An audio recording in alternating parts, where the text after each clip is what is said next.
Hi, ladies and gentlemen. This is Agustin Amos Kagwema again. In the previous session, I introduced to you the concept of language, and I said language is the system of arbitrary vocal symbols through which human being communicates. Now, I went further by discussing subsystems of human language, or elements that make up the definition of language. Again, I introduced to you the concept of linguistics at the scientific start of human language. Now, I said linguistics is divided into two groups, or two major divisions, one being core linguistics and the other one being applied linguistics. Well, I said applied linguistics is to do with the way language is used. So we have different branches of applied linguistics. The branch number one is called sociolinguistics. Sociolinguistics.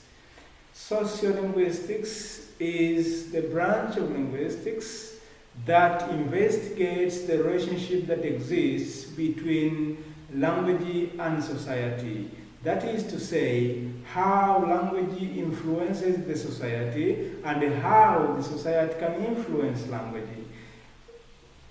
Kwamba lugha inaathiri kiasi gani jamii na jamii inawezaje kuathiri lugha, hiyo inakuwa inajadiliwa katika kitu kinachoitwa sociolinguistics. The other one is called historical linguistics. This is the study of language through period of time, the start of language change, how language changes from time to time. That is to say, unaangalia lugha inabadilika kwa kiasi gani kutoka muda mmoja hadi muda mwingine. For instance, if you were to look at English from the very many hundred of years ago, you can have three periods of English: early English, middle English, and modern English. So you can see the way language is used tends to change from time to time. Kwa mfano, Kiswahili cha leo cha mwaka 1920 ni Kiswahili vile tofauti kabisa. Kwa hiyo hii inaitwa historical linguistics. The other branch of linguistics is called psycholinguistics. Psycho means mind. Psycholinguistics is the study or branch of linguistics that investigates the relationship between language and mind. Not brain, language and mind. How language and mind are related. Is it that the mind that influences language, or the language influences mind? Tunajiuliza, je, lugha inaathiri mawazo au mawazo yanaathiri lugha? Okay? Kwa hiyo inaitwa psycholinguistics. Again, we have neurolinguistics. This investigates the relationship between brain and language. Inaangalia uhusiano uliopo kati ya ubongo na lugha. Kati ya ubongo na lugha inaitwa neurolinguistics. Neurolinguistics. Okay? Also, we have computational linguistics. This is the branch of linguistics that deals with the relationship between computers and language. How language can be programmed in the computer. How a computer can use language. Unaangalia jinsi gani computer inaweza kutumia lugha. Hii inakuwa inaitwa computational linguistics. Coming to core linguistics. In core linguistics, this is actually the structure of language. It studies the structures of language. What are the components of language? Language is made up of different components called subsystems of language. I said the other day that language is a system. Within this system, we have different subsystems. Now, what are the subsystems of language? These are subdisciplines of linguistics. One, we have sound system. Sound system. That means phonology. So the study of sound system of a particular language is called phonology. So we start sounds such as consonants and vowels and how these sounds combine together to form syllables, which also combine together to form words. Kwa hiyo tunaona kabisa kwenye fonolojia tunajifunza jinsi gani sauti kama vile irabu na konsonanti zinavyoweza kuungana pamoja na kutengeneza silabi ambazo pia zinaungana pamoja kuweza kutengeneza maneno. Kwa hiyo that is called sound system or phonology. Again, we have morphology, the second level. This is the study of internal structure of words. It will be in the second topic of English 1 in A level. We shall be covering what we call morphology. Tunajifunza morphology ni nini? This is the study of internal structure of words. Kwamba if you look at the words, ukiangalia maneno, they have their internal structure. Maneno yana miundo ya ndani. Kwa hiyo tunaangalia what are the components of a word. A word is made up of either a single morpheme or a stream of morphemes. Neno linaweza likaundwa na morpheme moja au mfuatano wa morpheme. So there is a need of trying to investigate what is the component of that particular word. So this is what we call morphology. And thereafter we have syntax. This is the start of clauses, sentences, and phrases. How words can combine together to form phrases. Jinsi gani maneno yanaweza kuungana kutengeneza phrases. Phrases ni nini? Phrases ni kilai, kikundi maneno ambacho hakina muundo wa kiima na kialifu. It has no the subject predicate form. Again, kisha kuwa na kirai unapata kishazi. Okay, the larger unit, kishazi, which is the form that have the subject predicate. Neno ambalo linakuwa na muundo wa kima na kialifu. Okay, ile inaweza kuwa complete or incomplete. Sentence inakuwa muundo wa kima na kialifu, lakini lazima iwe complete, with a complete sense, complete meaning. Okay, so these are the components of syntax which make up language. The first subsystem is called semantics. Semantics is the study of meaning. Tunajifunza maana za maneno. So you can be knowing language, language sounds, you can be knowing the words of language and the structure of that language, but without knowing the meaning of that language, you won't be able to establish good semantically sentences. For instance, unakuta mtu anasema the flower ate the dog. No, the flower ate the cow. Ng'ombe, maua yamekula ng'ombe. Maua hayawezi kula ng'ombe, ila ng'ombe anaweza kula maua.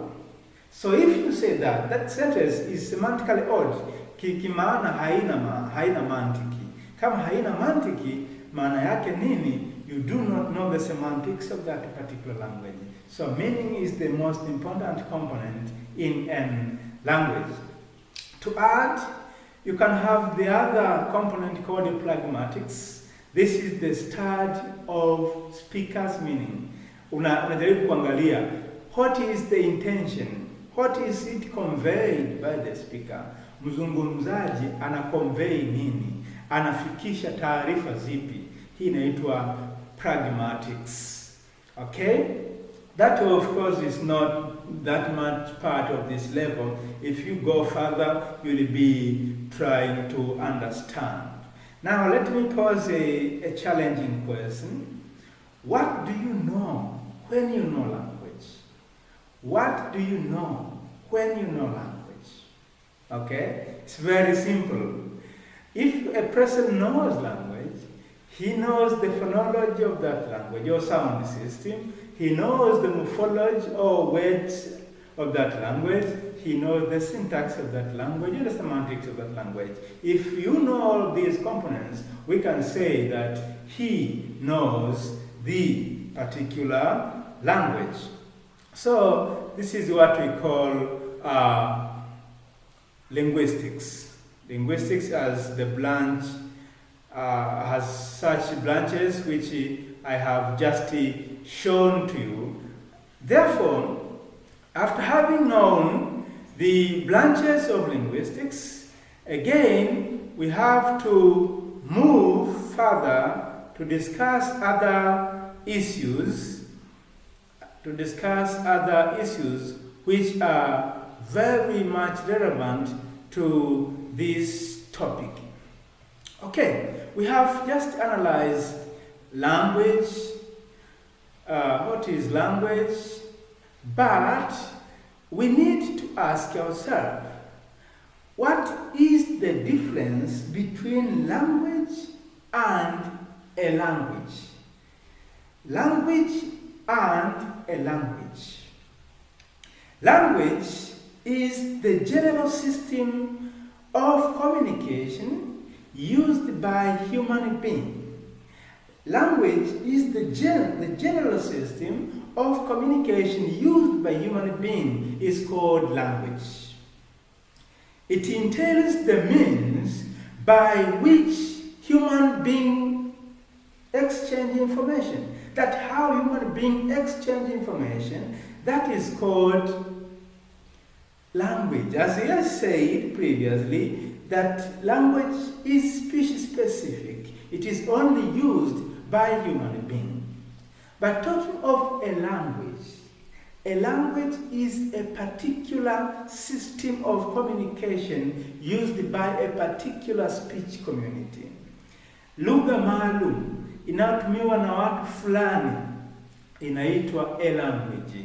For instance, Arabic is a language, Swahili is a language, Sukuma is a language, Nyamwezi is a language, Nyakyusa, Gogo, Ha, all those are languages. So if you say a language is the particular system of communication used by a particular speech community, but language is the general system of communication, just how human being communicates.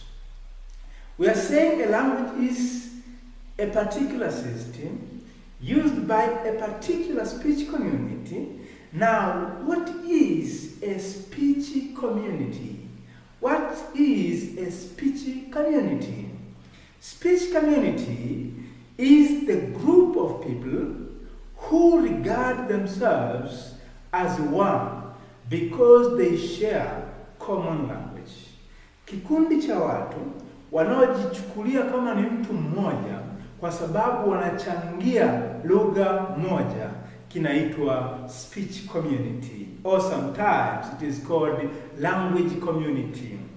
Language community, the group of people who regard themselves as one because they share the common language.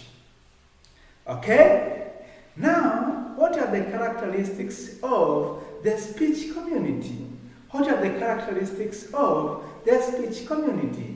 Ili tuseme this is a speech community, inatakiwa iwe na sifa zipi? One, it is the speech community shares common language. A speech community shares common language, for instance, Swahili, Chinese, Sukuma, or English. We can say this is a speech community because it shares common language. Again, it shares common sociolinguistic norms about language use. Kwa hiyo inakuwa hiyo jamii ina sociolinguistic norms, taratibu za kiisimu jamii za uhusiano wa lugha na jamii, kwamba kunakuwa na tamaduni au taratibu za kutumia ile lugha zilizokubaliwa miongoni mwa wanajamii. Kwa mfano, in Swahili culture, huwezi kutaja maneno kama ya sehemu za siri, huwezi kutaja mbele za watu. Kwa nini? Kwa sababu the socio-linguistic norms bound that, kwamba utaratibu wetu wa kutumia lugha unatukataza kutumia maneno hayo hadharani. The third characteristic of a speech community that in most cases it shares common culture. Kwa hiyo unakuwa ni jamii ambayo ina utamaduni wa aina moja. Mara nyingi, sio mara zote, inakuwa ni jamii ambayo ina utamaduni wa lugha moja. Kuna sema okay, this is a speech community. Why? Because it has the common culture. For instance, in Tanzania, we have the Swahili culture, probably. In Sukuma, they have the Sukuma culture. In Nyiramba, they have the Nyiramba culture. If you go to Nyamwezi, they have their own Nyamwezi culture. This is what we call a speech community. Again, it may constitute dialects of the common language. We shall come to analyze what are the dialects. But for the time being, I'm saying it may constitute dialects. Dialects in Lahaja, the variation of languages according to use, to user. The way language varies depending on who uses that particular language. So, a speech community, for instance, a Swahili community, Tanzania is a Swahili community, but the way Sukuma uses Swahili is different from the way Zaramo uses Swahili. It's also different from the way people of Zanzibar use Swahili. But we all belong to the Swahili speech community. I give you a question, you go and think about it.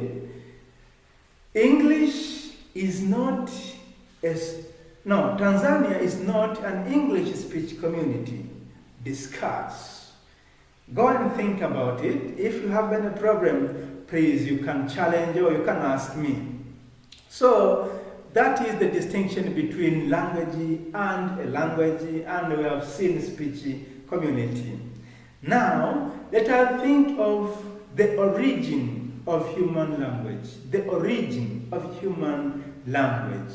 Where actually language originates.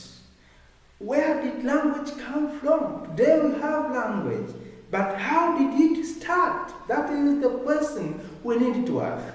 Of course, there is a debate yet going on among linguists trying to speculate how language came. Hatujui lugha ilianzaje, lakini at least kuna theories.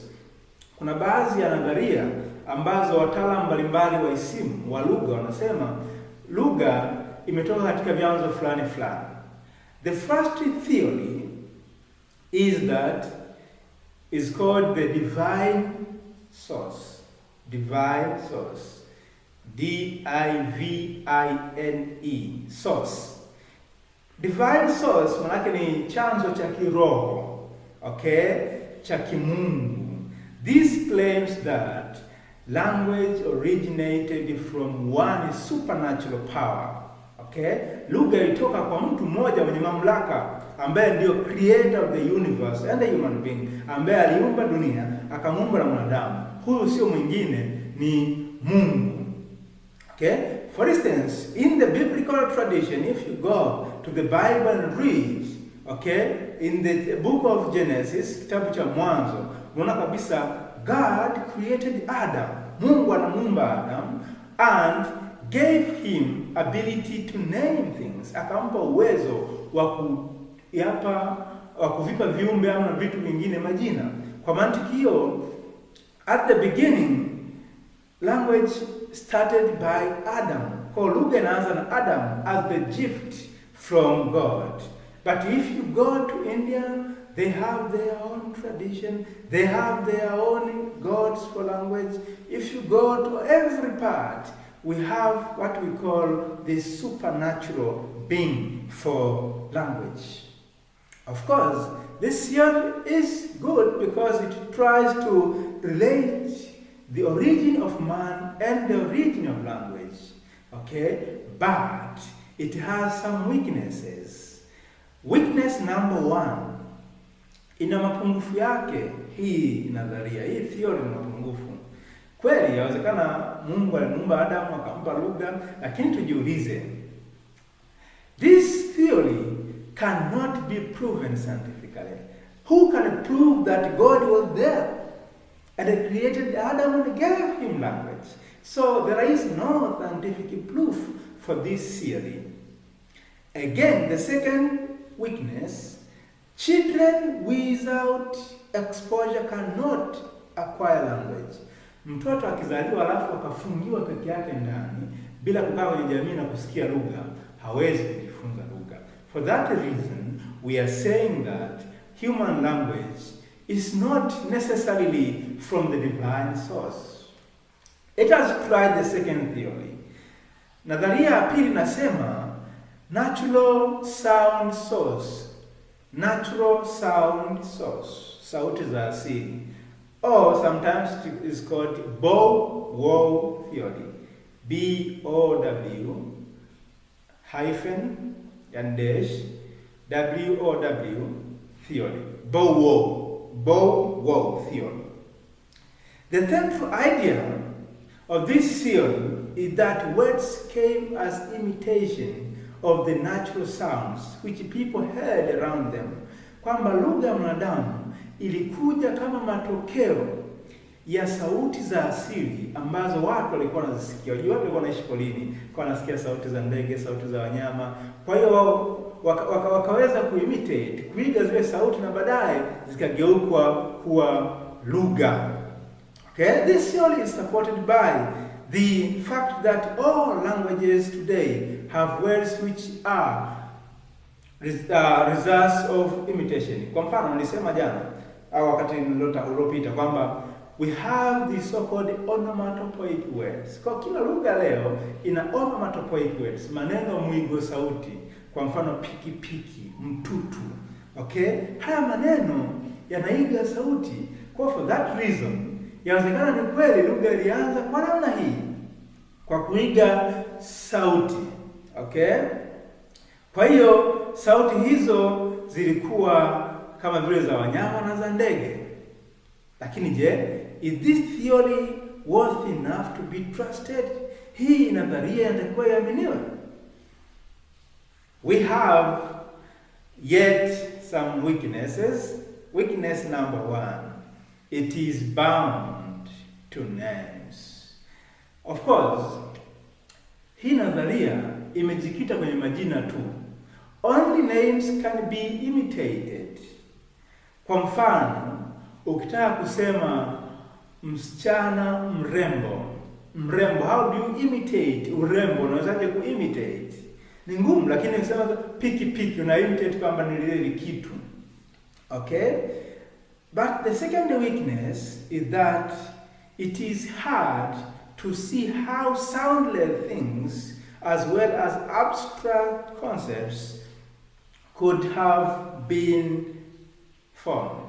Ni ngumu sana kuwaza. Hebu jaribu kufikiria leo vitu ambavyo havina sauti, okay, kama daftari, au vitu vya kufikirika kama upendo. Majina haya au maneno haya yalikujaje katika lugha? Kwa sababu hayana sauti, na tumesema lugha itokana na imitation. Kwa hii theory nayo is very weak. The third theory is called the Puh theory.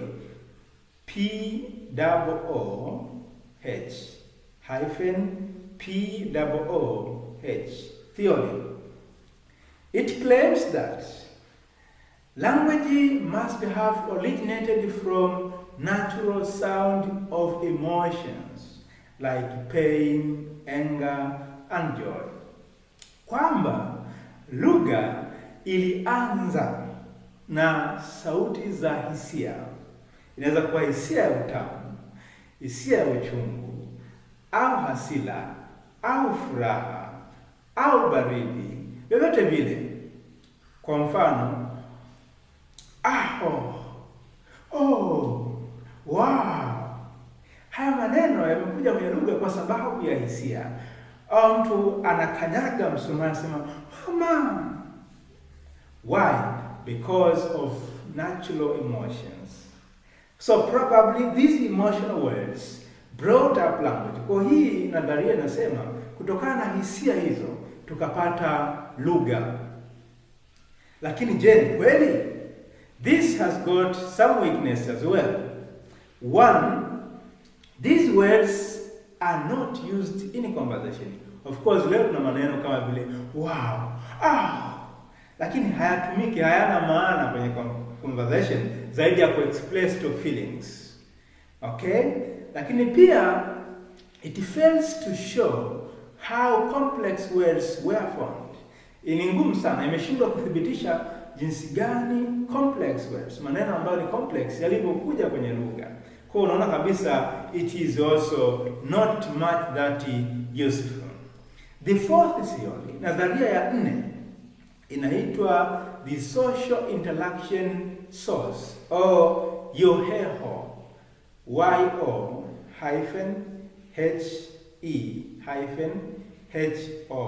theory. YOHEHO. This theory claims that human language originated from physical efforts that were done by many people together. Kwamba lugha ya mwanadamu inatokana na physical efforts, na nguvu na kazi zinazohusisha nguvu ambazo zilikuwa zinafanywa na watu kwa pamoja. Kwa mfano, pushing a big stone together. Watu wanasukuma jiwe kubwa kwa pamoja, au wanasukuma gogo, wanasikia twende. Okay? Unaona kabisa wanapoanza wanapeana ishara. Kama katika harakati za kufanya hivyo, consequently language was born. Mwisho wa siku lugha ikazaliwa. Lakini je, ni kweli? Of course, strength yake hii theory ni kwamba it tries to put language in a social context. Inajaribu kuiweka lugha katika social context kwa sababu lugha inatumika katika jamii, katika shughuli za kila siku za mwanadamu. Kwa hiyo that is the very strength of the theory, but its weakness is it fails to give the origin of the sounds produced. Kwamba sawa, ni kweli, ila hizo sauti zimetoka wapi? Imeshindwa kuthibitisha hilo. The last but not least theory is called the gesture theory. Gesture. Gesture. Gesture theory. It argues that language originated from gesture. Lugha ilitokana na ishara. Lugha ilitokana na ishara kama hivi vipi? Okay? Sasa wanasema human beings started moving the parts of the body. Mwanadamu alianza kutumia viungo vyake vya mwili. Kwa mfano anafanya hivi kumaanisha vipi? Kufanya hivi anamaanisha poa. Okay? Mtu kufanya hivi anamaanisha nimekataa. Fanya hivi anamaanisha nimekubali. Okay? Akitabasamu anamaanisha amefurahi. Okay? So human beings started to move some parts of the body to communicate. As time went on, human beings started now moving. Alikuwa anatumia tu mikono, labda kichwa au mwili mzima anafanya hivi, au macho na nini. Lakini muda ulipokwenda, mwanadamu akaanza kutumia lips. Okay? Lips, midomo hii. Akaanza kutumia midomo. Wanyamwezi kwa mfano neno lao linaitwa kumugila. Yani unamnugila mtu, sasa sijui kwa Kiswahili ni nini. But what I'm saying is hawa watu wakaanza kutumia midomo. Na baadaye the tongue started to move. Ulimi ukaanza kumove kutoka point moja kwenda point nyingine kama gesture. Consequently, language was born. Matokeo yake lugha ikazaliwa.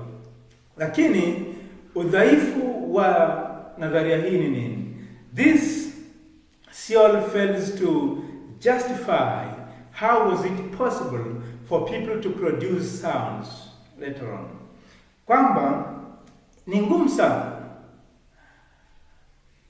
Kwa nini watu ilikuwaje wakaweza kuzalisha sauti? Kweli ulimi ukaanza kumove, the tongue started to move. But how was it possible to produce sounds, again intelligible sounds? Iliwezekanaje kuzalisha sauti tena zenye maana? Ni ngumu sana. Swali hili halijajibiwa na nadharia hii. Labda tu nikuongeze kwa faida, nikupe ya 6 ya muhimu. The ding dong theory. Ding dong. D-I-N-G D-O-N-G, the ding-dong theory. This claims that language is the combination of all the impressions made in mind but coded into sounds. Kwamba lugha ni kitu, wanasema lugha ni ipo kwenye akili. Kwa hiyo mambo yote, matendo yote yanayoshuhudiwa na ubongo, yanayoshuhudiwa na macho, yakafikishwa kwenye ubongo, yanageuzwa kuwa lugha. Okay? Language is an activity registered into the brain or the mind of human being. Kwamba lugha ipo katika akili ya mwanadamu, katika ubongo wa mwanadamu. Kwa ni swala tu la kuweza kutokea lugha. Lakini kama kawaida hii nayo ina weakness zake. Weakness yake ni nini? It does not explain the complex organization of sounds in the language. Imeshindwa kuelezea jinsi gani sasa hizi sounds ambazo zipo kwenye brain au kwenye mind ilikuwaje zikaungana kutengeneza lugha. Imeshindwa kuelezea. Again, we have to pose the question here. Baada ya kuona hizo nadharia, tunajiuliza, do animals have language? That will be the question to be answered in the next session. Kwa tutaanza na kujiuliza, do animals have language? Okay?